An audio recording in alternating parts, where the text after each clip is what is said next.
کہ اسرائیل یہ جنگ 7 اکتوبر کو صبح کو 10 بجے ہار گیا. اسرائیل نے اس شکست کے انتقام میں 12,000 لوگوں کو شہید کر دیا. اسی شکست کے انتقام میں اسرائیل اس دن بھی شکست خوردہ تھا، اسرائیل آج بھی شکست خوردہ ہے. تو اسرائیل کا منصوبہ کیا تھا؟ اسرائیل کا منصوبہ تھا غزہ کو خالی کروانا، 23 لاکھ لوگوں کو غزہ سے بے دخل کرنا، سینائی میں ان کو ریفیوجی کیمپ میں ڈالنا. یہ اسرائیل کا منصوبہ تھا. کون کامیاب ہوا؟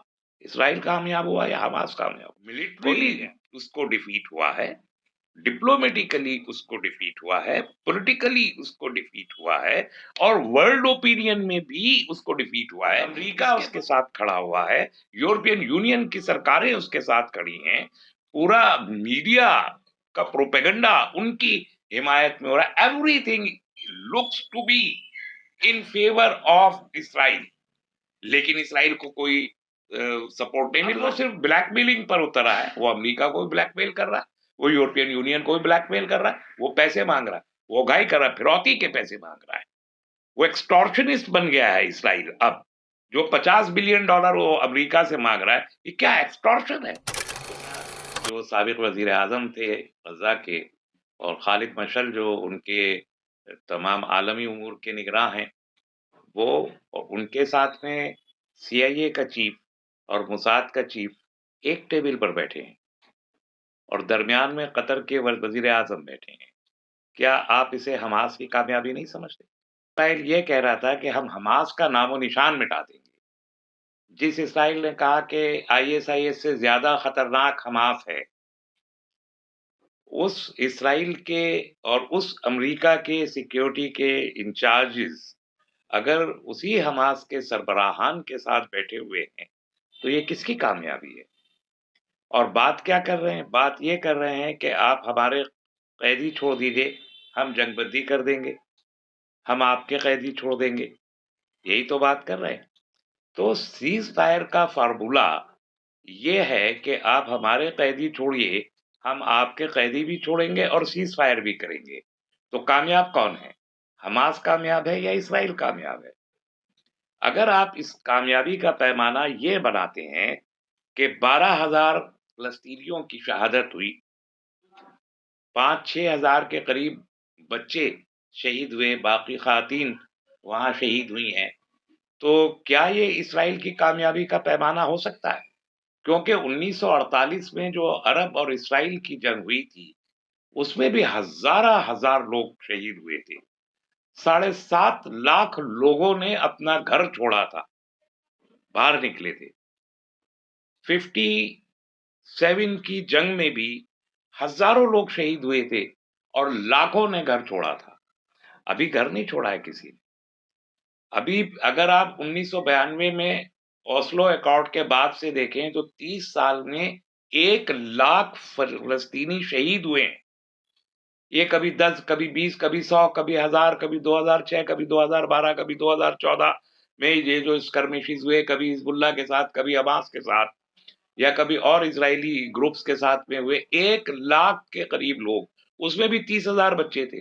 اس میں بھی آج تو پورا کا پورا فلسطین مہاجر کی زندگی گزار رہا ہے.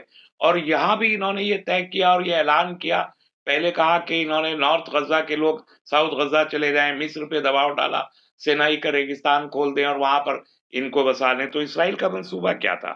اسرائیل کا منصوبہ تھا غزہ کو خالی کروانا، 23 لاکھ لوگوں کو غزہ سے بے دخل کرنا، سینائی میں ان کو ریفیوجی کیمپ میں ڈالنا. یہ اسرائیل کا منصوبہ تھا. کون کامیاب ہوا؟ اسرائیل کامیاب ہوا یا حماس کامیاب ہوا؟ کوئی نہیں گیا رفح کراس کر کے مصر میں پناہ لینے کے لیے. مصر نے بھی منع کر دیا، جارڈن نے بھی منع کر دیا. وہ 10,000 12,000 شہید ہو گئے، لیکن انہوں نے اپنا گھر اپنی زمین نہیں چھوڑی. ان کے گھر ڈھا دیے گئے، ان کے گھروں پہ بمباری کر کے ان کو ریت کے ملبے کے ڈھیر میں بدل دیا گیا. وہ اوپن، اب سردی کا موسم شروع ہو گیا ہے، وہ اوپن میں ٹینٹوں میں رہ رہے ہیں. ان کے پاس بجلی نہیں ہے، ان کے پاس پانی نہیں ہے. بجلی نہ ہونے کی وجہ سے ان کے شیرخوار بچے اسپتالوں میں دم توڑ رہے ہیں. وہاں مریض ہیں، ان مریضوں پر بھی بم گرائے جا رہے ہیں. ان مریضوں کو ٹینکوں نے چاروں طرف سے گھیر رکھا ہے، ان پہ گولیاں برسائی جا رہی ہیں. مریض جو اسپتال میں داخل ہے، جو کچھ کر نہیں سکتا. اور دنیا کے ہر جنگی پیمانے اور اصول کے تحت جو جنگ میں شریک نہ ہو اسے مارنا ظلم ہے اور غیر انسانی ہے اور غیر جنگی اصول ہے. تو وہ بچے جو ابھی 1 گھنٹہ پہلے پیدا ہوئے ہیں یا 2 4 دن 5 دن کے 6 مہینے کے بچے ہیں, کیا وہ حماس کے جنگجو ہیں جنہیں مارا جا رہا ہے؟ کون سا جنگی اصول ہے؟ وہ خواتین جو گھروں میں بیٹھی ہوئی ہیں, کیا وہ حماس کے لڑاکے ہیں؟ کیا وہ حماس کے ٹیررسٹ ہیں جن کے نام پر آپ وہاں پر گولی باری کر رہے ہیں؟ سیدھا مطلب ہے, آپ ایک جنگی جنونی ہیں, آپ ایک جنگی مجرم ہیں, آپ درندہ صفت ایک حکومت ہے, اور آپ کے بارے میں جو کچھ کہا جاتا رہا ہے اب تک, آپ ایک غاصب اسٹیٹ ہیں, اکوپائر ہیں, ٹریٹر ہیں, بٹرائر ہیں, ٹیررسٹ ہیں. یہ ثابت کر دیا آپ نے. تو یہ ٹیررسٹ, کبھی دیکھا ہے آپ نے کہ ٹیررسٹ جنگ جیت گئے ہوں؟ ٹیررسٹ کے پاس فوج ہے, یہ اکیلا ٹیررسٹ ہے جس کے پاس فوج ہے, ٹیررسٹ کے پاس فوج نہیں ہوتی. لیکن ایسا ہی ریزولوشن تو OIC میں آیا تھا, وہ پاس بھی نہیں ہوا. کیا پیچھے کی ڈپلومیسی تھی کہ OIC پوری طور سے خاموش رہا؟ تو ایسے خاموش نہیں ہے. دیکھیے, یہ ایک پارٹ آف پروپیگنڈا ہے. عرب لیگ کی میٹنگ تھی 12 تاریخ کو. عرب لیگ میں 22 کنٹریز شامل ہیں. ان 22 کنٹریز نے کوئی کنسنسس ریزولوشن اڈاپٹ نہیں کیا, نہیں کر پائے. آبویس تھا وہ ریزن کہ یہ 22 کنٹریز نہیں لیں گی. اس کو ایکسٹینڈیڈ اجلاس میں بدلا گیا اور OIC کو اس میں انکلوڈ کیا گیا. 57 ممالک OIC میں ہے, انکلوڈنگ دیز 22 عرب نیشنز. وہاں جو ریزولوشن 10-12 پوائنٹ کا ریزولوشن ہے, ریزولوشن تو اڈاپٹ ہوا, اس میں اسرائیل کو جنگی مجرم قرار دیا, یونینیمسلی دیا ہے, 57 ملکوں نے دیا ہے.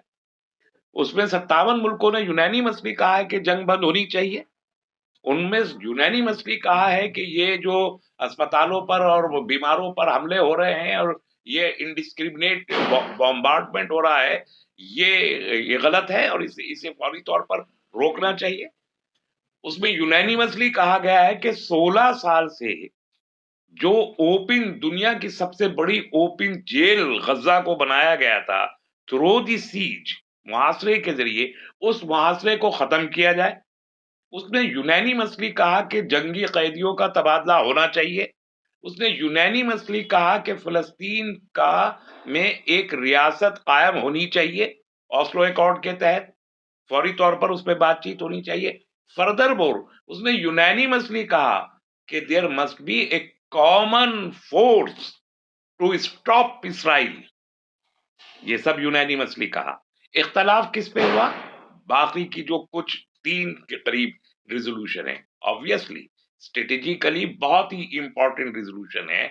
مثلا اسرائیل کا diplomatic boycott, economic boycott, oil ان کو نہ دینا, اور چوتھا کہ عرب کی زمینوں پر امریکہ کے جو ملٹری انسٹالیشن ہیں جن کے ذریعے اسرائیل پر حملے کو ناکام بنایا جاتا ہے, ان کو ہٹایا جائے. یہ 4 ریزولوشن ہیں جس پہ اتفاق نہیں, باقی سب پہ ہوا. تو یہ 4 ریزولوشنز میں ہم یہ مانتے ہیں کہ ایز این OIC یہ کنسنسس نہیں ہوا. لیکن جو, اور اس میں کتنے 6-7 ممالک ہیں جنہوں نے نہیں کیا. سعودی عرب نے نہیں کیا, UAE نے نہیں کیا, بحرین نے نہیں کیا, ایجپٹ نے نہیں کیا, جارڈن نے نہیں کیا, آپ کے سوڈان نے نہیں کیا, جبوتی نے نہیں کیا, اور ایک آدھ اور عرب افریقی نیشن اس نے نہیں کیا. باقی کے 50 کے قریب 48 یا 50 ممالک نے تو کیا نا. یہ ممالک انڈیویجولی بھی اگر یہی ریزولوشن پہ عمل درآمد کر لیتے ہیں, اور کچھ نے شروع بھی کر دیا ہے, تو ابھی بہت ہے. 100% تو کنسنسس اسرائیل کے ساتھ جو لوگ ہیں ان کا بھی نہیں ہے. جو ووٹ ابھی یونائٹڈ نیشنز میں ہوا اس میں سے 5 ملکوں نے اسرائیل کی حمایت کی, باقی 193 ملکوں نے نہیں کی. تو یہ, اس سے ایک نتیجہ یہ نہیں برآمد ہوتا ہے کہ انٹرنیشنل باڈیز اپنے اثر و رسوخ میں ناکام ہو چکی ہیں. All international platforms are a sheer and mere failures, including United Nations. UN بھی فیل ہو چکا ہے. آپ صرف OIC کی بات کر رہے ہیں, لیکن UN نے اس دوران میں کتنی بار میٹنگ کی ہے؟